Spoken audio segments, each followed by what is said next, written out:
Bonsoir à tous. Nous allons pouvoir commencer cette séance de conseil municipal. Je vais commencer par faire l'appel. Alors, Dominique Bréjon, présent. Agnès Tinchon, présente. Thierry Tastard, présent. Isabelle Bagnol-Nittard, présente. Jean-Luc Martin, présent. Daniel Vicente, présent. Johan Chariot, présent. Christelle Bertron, absente, me donne pouvoir. Martine Laurando, présente. Jean-Noël Jubot, présent. Thierry de Roquefeuille, présent. Anita Lemeur, présente. Laurence Bourreau, présente. Marie-Laure Gabard, présente. Nathalie Trénaud, présente. Stéphane Lefebvre, présent. Nicolas Childebrand, présent. Yvain Bignonnet, présent. Céline Muraille, absente, donne pouvoir à Patrice Barbeau. Patrice Barbeau, présent. Bernard Galliou, présent. Isabelle Rimbaud, présente. Nathalie Hersan, absente, donne pouvoir à Madame Rimbaud. Laurent Daniel, présent. Didier Dohain, présent. Bernard Blin, présent. Christine Hu, absente, donne pouvoir à Monsieur Lemarquand. Jacques Lemarquand, présent. Et Jacques Godin, présent. Bien, le secrétaire de séance ce soir sera Yvain Bignonnet. Alors, nous allons commencer par l'approbation du procès-verbal du conseil municipal du 24 septembre 2018. Est-ce qu'il y a des remarques particulières sur ce procès-verbal? Donc, on l'adopte. C'est bon. Adopté. Première délibération, ou non, un rapport. Et comme les rapports, au lieu que ce soit en fin de séance, on avait déjà essayé ça quelques fois. Là, c'est carrément en début de séance que l'on va laisser la parole à Monsieur Lefebvre pour le rapport sur les déchets Angéloire Métropole. Monsieur Lefebvre. Oui, bonsoir à tous. Donc, comme chaque année, le rapport d'Angéloire Métropole sur les déchets, donc, qui a été présenté en commission développement durable et environnement du 26 juin 2018, en commission consultative des services publics locaux le 2 juillet 2018 et en conseil communautaire du 9 juillet 2018. Donc, dans ce rapport, on précise les événements marquants pour l'année 2017. Donc notamment l'intégration de la commune de Pruyé dans la collecte réalisée par Angéloire Métropole. Une collecte latérale robotisée qui s'est faite en régie sur 6 communes de la première couronne en octobre 2017, dont la commune de Saint-Barthélemy d'Anjou. Et donc pour ces 6 communes, ça a concerné au total 10 064 foyers. Donc un nouveau prestataire de collecte qui est Suez sur la seconde couronne et qui remplace Branjon Environnement.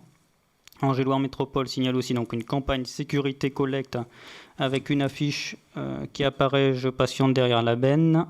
Il y a eu également donc, différents messages. Je m'éloigne de la benne pendant la collecte, je respecte le stationnement et je respecte la distance de sécurité. À cela s'ajoute la présence sur diverses manifestations comme le cross départemental ou Tout Angers bouge. Biopole, donc une remise en état du site après l'incendie de 2016, donc on y reviendra sur la dernière diapositive, et une poursuite de la réindustrialisation du site vers un centre dédié à l'énergie et aux déchets. Et enfin au niveau du centre de tri, donc la création d'une société publique locale qui porte le projet de centre de tri, notamment avec le CIVER qui est le regroupement des déchets au niveau de l'Est d'Anjou, et la CEDNO pour la zone nord-ouest. Au niveau des chiffres clés 2017, donc au niveau des déchets ménagers et assimilés, 140 023 tonnes ont été collectées, ce qui représente 495 kg par habitant, sachant que l'objectif imposé par la loi de transition énergétique est une réduction de 10% entre 2010 et 2020. Donc comme j'aime bien le faire, l'an passé, des petits rappels sur les années précédentes. L'an passé, on était à 137 800 tonnes de déchets, ce qui représentait 493 kilos. Donc on a une légère augmentation, mais qui vient a priori notamment du fait que la commune de Bruyé a rejoint la communauté Angéloire Métropole. Donc ces 140 000 tonnes de déchets se décomposent en des ordures ménagères résiduelles, 51 316 tonnes. Tout ce qui est issu de la collecte sélective, 24 729 tonnes. Et les collectes en déchetterie, 63 900 tonnes. Au niveau des indicateurs financiers, donc il y a une perception de la redevance de la taxe sur les ordures ménagères de 28 372 000 €, ce qui représente un coût par habitant de 100 € Voilà. Sur le bilan de l'extension des consignes de tri, donc l'extension des consignes de tri a commencé au 1er janvier 2012, donc sous la forme d'expérimentation. L'objectif est de réduire la quantité d'emballage dans les ordures ménagères résiduelles et d'augmenter la performance de tri.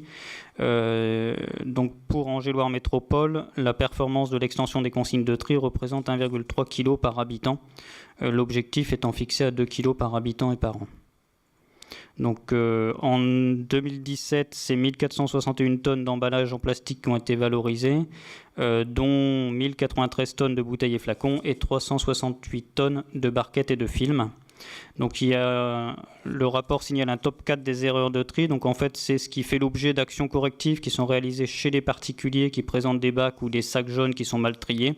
Et donc sur ces top 4, c'est la présence d'ordures ménagères, donc tout ce qui va être déchets alimentaires, essuie-tout ou autres dans les sacs jaunes, des objets en plastique hors emballage, des tissus, des vêtements et du verre.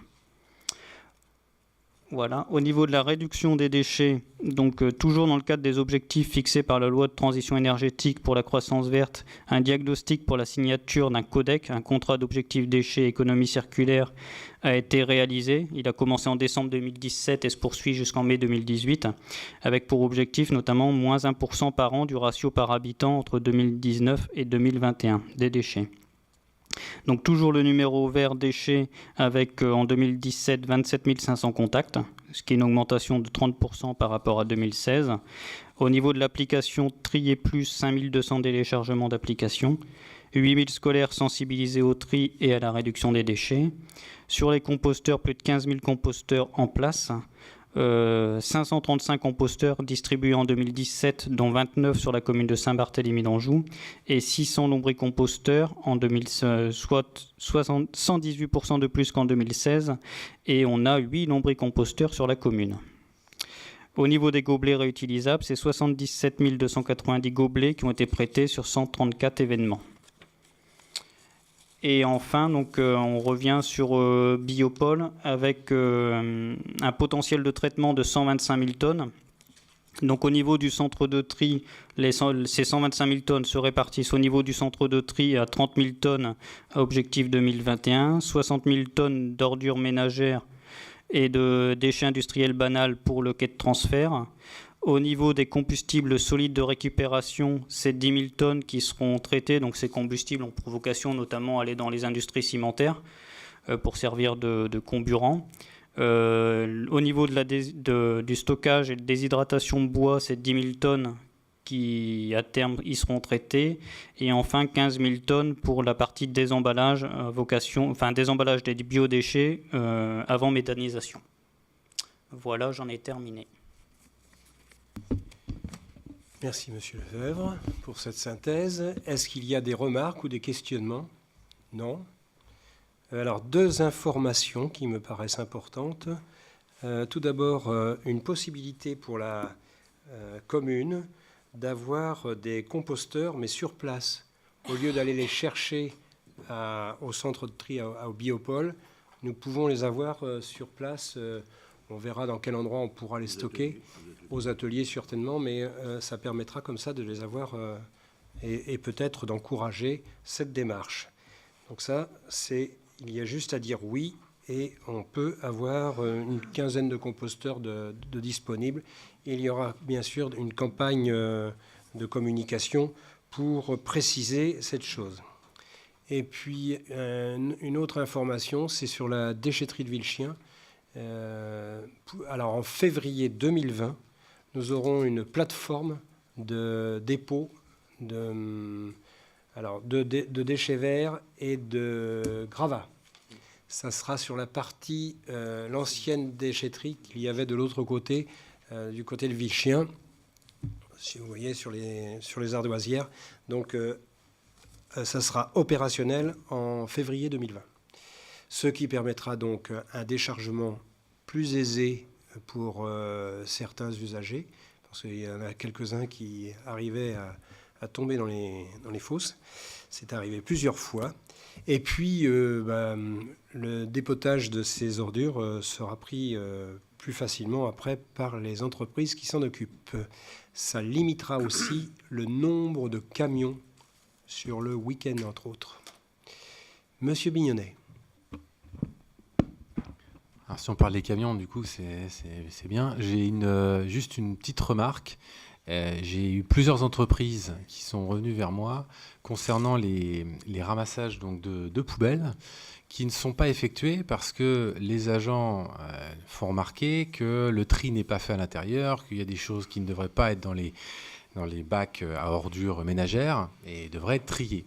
Sauf que il se trouve que c'est les nombreux camions qui passent les week-ends en parking dans la zone industrielle, qui, ayant des déchets au bout de 2 jours, les mettent dans ces poubelles-là.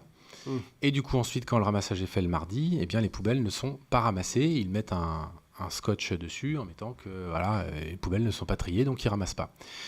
Donc c'est un vrai problème. Je sais que l'agglo a installé au niveau du rond-point de Cointreau des conteneurs pour justement les chauffeurs routiers, mais les entreprises étant pas toutes à proximité de conteneurs, il se trouve que ces dépôts, alors on ne peut pas vraiment les qualifier de sauvages, mais en tout cas, ça a les conséquences comme du déchet sauvage pour les entreprises qui doivent gérer ça derrière. Et comme les conteneurs ne sont pas acceptés non plus en déchetterie, ça c'est aux entreprises de vider leurs conteneurs, de récupérer ce qui était trié, etc., pour que ça soit ensuite ramassé. Donc je ne sais pas ce qu'on peut faire, mais en tout cas, je me suis permis d'écrire un email à notre vice-président. Je n'ai pas encore eu de retour à ce jour. Bon, voilà, c'était pour information. Ok. Bon, on peut comprendre que les employés municipaux, les employés d'ALM fassent leur travail convenablement et qu'ils respectent les consignes qu'on leur donne. À partir de ça, c'est vrai que les incivilités existent, pas forcément que dans ce domaine, et que c'est très difficile à gérer, en effet. Alors, ça c'était un rapport, on ne délibère pas, mais par contre on l'approuve. Alors, qui est contre ? Qui s'abstient ? C'est une approbation à l'unanimité et je vous en remercie.